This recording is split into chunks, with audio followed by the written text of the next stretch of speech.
Understand how Christians witness to Jesus in countries where the majority of the population is Islamic.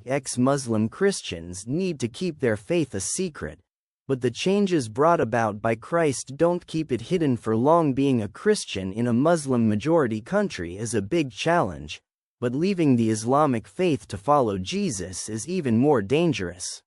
That's why one of the safest ways is to keep your new belief a secret. But over time, changes in mentality and behavior become visible and the need to join a church becomes necessary. 17 years ago, Muhammad experienced the process when he found Christ through reading the Bible in Yemen. He bought the holy book in a bookstore, and from that moment on, he had to leave the house to read the Bible, otherwise he would be discovered by his family. When I came to faith, I thought I was the only Christian in Yemen. For a long time, I didn't know any other Yemeni Christians. Now I know many, and there are others like us, he testified. The Christian recalled the joy he had when he met another follower of Jesus for the first time. We laughed together. Then I met other people, even some who converted before the year 2000. After being trained and discipled, Muhammad was baptized. He later married a Muslim woman called Alima. They were in the habit of reading the Bible together, but the Christian's wife had not yet decided to follow Jesus, despite being impacted by Christ's words requiring his followers to love their enemies. That's a thought I don't find in other religions. This verse made me look for other words from Jesus, explains Alima. The miracle of conversion, but it took a divine miracle for the Muslim woman to surrender to Christ. After the birth of her first child, Alima discovered that she could no longer get pregnant.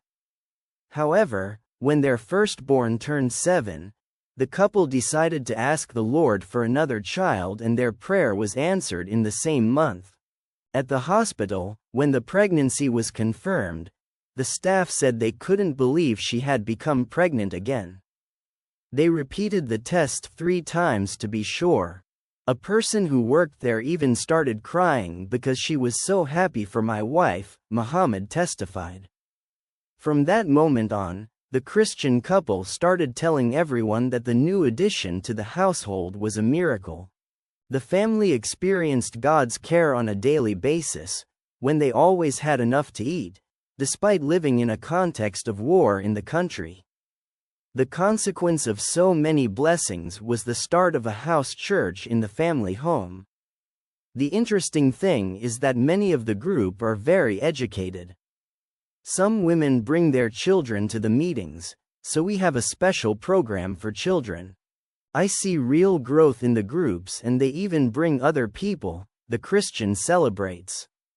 So many blessings have not gone unnoticed by Muhammad's family, and the result of the testimonies has been the conversion of 5 brothers. The Muslims still partially accept his faith, but Alima's relatives are still unaware of her conversion. I expect a stronger reaction from their side. They might even kill me. Because they are very strict about Islam. I don't think my parents would use such violence against me, but my brothers might. I'm also afraid that they'll take our children away, she explains. Because they are a minority in Yemen, Muhammad and his family currently live far from the Arabian Peninsula, but remain connected to the Yemeni church they used to attend.